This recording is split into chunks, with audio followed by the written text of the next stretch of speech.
What's up everyone, Thralls Metal here once again. I'm Necrotic Nick and I have an album review for you. So, another one that I had my eye on that was coming out on the 28th of January was the self-titled debut EP from Malefic Throne. This again comes out on the 28th of January on Hell's Headbangers Records.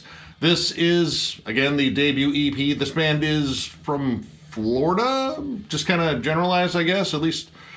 Two of the members have big connections to Florida, but it's kind of all over the place, I think. And as for when they formed, 2020, maybe 2021, I'm really not sure. In fact, I want to say Metal Archives did not put up any background on this band until, like, today, which is the 27th right now. So I pretty much had to go by interviews and kind of trace back a timeline, and 2020, 2021 kind of sounds about right. Now, one of the main reasons why I'm covering this one is because this is a supergroup. This features Steve Tucker of Morbid Angel, Warfather, and A Rise of Worms here lately, Gene Palubicki, formerly of Angelcorpse and currently in Perdition Temple, and John Longstreth of Origin, Hate Eternal, and he was also in Angelcorpse as well. Somewhere over the last couple of years, these guys decided to get together and make some flesh-ripping fucking death metal.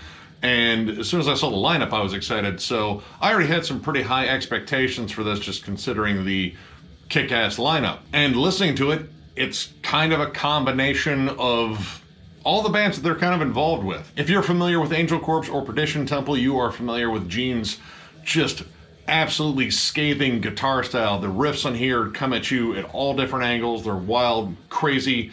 The leads are scorching and short, but just hectic as hell. John Longstreth's drumming, if you've listened to Origin, you know how fast he can go, and this might be a little bit more restrained for him, but he still squeezes in some gravity blasts just because he can, and honestly, the drum work in here is fantastic, but that is kind of what we've come to expect. And Steve Tucker doing bass and vocals. The bass you can kind of hear in the mix. It's more of a raw mix, and I kind of like that. Like, this definitely sounds like 90s Floridian death metal, and I'm pretty sure that's what they were going for here. But once again, it's Steve's vocals on here. Much like A Rise of Worms, he delivered an absolutely killer performance on here too. He's gone from a really solid death metal vocalist to a really incredible one here lately. On all four of these tracks, he is delivering different sorts of vocal styles on here. The cadences are very strange sometimes. Sometimes they come in on weird off beats, but the delivery is dramatic. He layers his vocals very well. There's a sinister, evil sound to him, as well as just like that deep, brutal, sort of low vocal that he does too. And while you would look at this cover and think, hey, this is probably blackened death metal, this is actually very much just straightforward death metal. There are a few blackened moments here and there with some interesting tremolos and Gene's flair for strange, distant, ascending and descending riffs.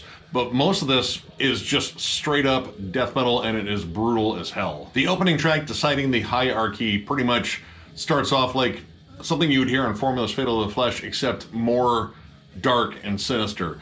The bass, again, not up in the mix, but it's definitely present. Most of the bass is carried by the rapid-fire double bass pedals from Longstreth, who is just flying on here. Again, more reserved than Origin, but that isn't really saying much. The riff construction is just absolutely nuts in this, but that is kind of what I've come to expect. That's why I'm jamming Perdition Temple behind me right now, and yeah, it's fucking nuts, regardless of what album you pick by them. But that combined with Steve's ultra-sinister delivery really kind of gives it like a brutal but evil feel. And then when you get down to Dawn of the Truth, man, it's kind of exactly what they were delivering on the first track, except there's a little bit more groove to it. But the thing I like about it is no matter if there's a slower groove on this, John Longstreth is flying. Like, if I'm drumming slower, that means the bass pedals are still going faster than hell. So yeah, you get your groove, but I'm still working hard. Honestly, the grooviest, slower section where maybe everyone is kind of calming down, because the first two tracks go at such a fast breakneck speed, it's almost exhausting. But of course, I love this sort of shit, so I was all for it. But I knew Hand Upon the Blade, once you get past all the machine gun riffing, blast beats, and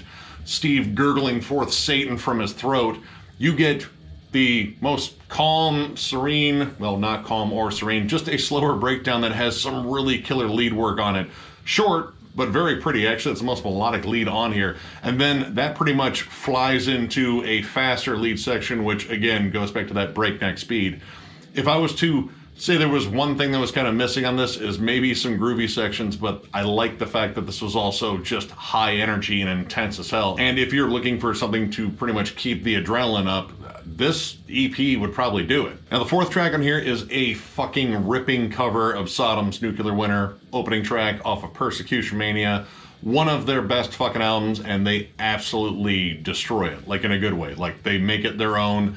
Steve's vocals take on a more like mid-register, almost kind of like a blackened sort of growl to it. Like it's not a full-on scream, but it's a bit higher for him, and he sounds evil as fuck. The thing with covers is I already know I like this song, and judging by the material that I heard beforehand, I knew I was gonna like the song, and they absolutely nailed it. They didn't try to like death metal it up too much. They still stuck to the main thrashy riffs, which thrashy riffs are still on here. A New Hand Upon the Blade actually has some killer Slayer riffs on there. But for this one, they stayed pretty traditional. Again, a little bit deathed up, but not too much. And I mean, it's already a great song. You really can't improve much upon it. It fucking whoops ass already. Now, if I was gonna knock this for anything, and you know, I'm a picky shit, so I have to knock it for something, right? It is a little short. I mean, it is under 20 minutes. I feel like there could have been room for like another song on there, kind of fill it out. I mean, the fourth song being a cover, not that it's bad, I just would have liked to have heard another original song, but I get that EPs are generally teasers, especially debut EPs, which is pretty much, again, that little sampler offering like, hey, this is what's coming down the pipe, and if you like it, there will be more. Now, I'm assuming there will be more. I'm really hoping there will be more because I did really enjoy this. The other thing I can knock it on is, again, those vocals kind of coming in at odd spots, like they occasionally don't necessarily follow the beat, and that could kind of throw you off. Like there were parts where it was like, all right, he's got like a solid meter here, and I can kind of headbang with it to these insane blast beats and machine gun riffs. But sometimes like he takes a slower delivery and it has an odd meter to it, but the vocal delivery itself is fucking awesome. Like I said, this is one of the most evil sounding vocal performances he's given, and it's really cool how he layers it. And the fact that the production is not overproduced, it is very raw sounding. Actually, this is some of the most raw sounding drums I've heard from John Longstreth in a while too. And Gene's a fucking machine, and I didn't actually mean to rhyme that, but you know what? That fucking works because the machine gun riffing, the wild, chaotic, almost apocalyptic fucking riffing on here really just makes this have like a cool, chaotic energy to it. So overall, this EP whoops ass, and holy shit, Steve Tucker has been fucking busy. And I'm hoping in all this busyness, there's still, you know, some Morbid Angel stuff being worked on, but if there's more of stuff like this and Rise of Worms coming down the pipe, then I'm also all for it because he's delivering some of the best vocals he's done in a while. So overall, I'm gonna give this 3.5 stars. Again, kind of a short offering. It is a little one gear, but holy shit, that gear fucking hits hard. This is evil as fuck, brutal as hell. The drum work is absolutely insane, and it's pretty much what you'd expect from all three of these members because they're all delivering incredible stuff pretty much at the top of their game. If you literally love any of the bands that these guys are involved with, you will find something you like on this. We're already starting off this year with some killer death metal, and two of these killer death metal acts that have delivered EPs this month have both been fronted by Steve Tucker, and holy shit, he's doing some incredible vocals. Like, I gotta give him so many fucking props on this because he sounds probably more maniacal than ever. Like, I really like this sinister Steve sound. It's fucking awesome. Again, if you're a fan of any of these bands that I brought up that these guys are attached to, I strongly recommend checking this out. I know they have it for sale in Hellas Headbangers because I already ordered it because as soon as I heard it, I was like, yeah, this is pretty easy for me. But I'm a rabid death metal fan. I'm pretty damn easy to please. And if you are a giant death metal fan, I definitely recommend you check this out. So, if you enjoyed this review, give it a thumbs up, and if you are new to the channel, subscribe because we do stuff like this all the time. We're also on Patreon. If you'd like to help us out there, there'll be a link down below.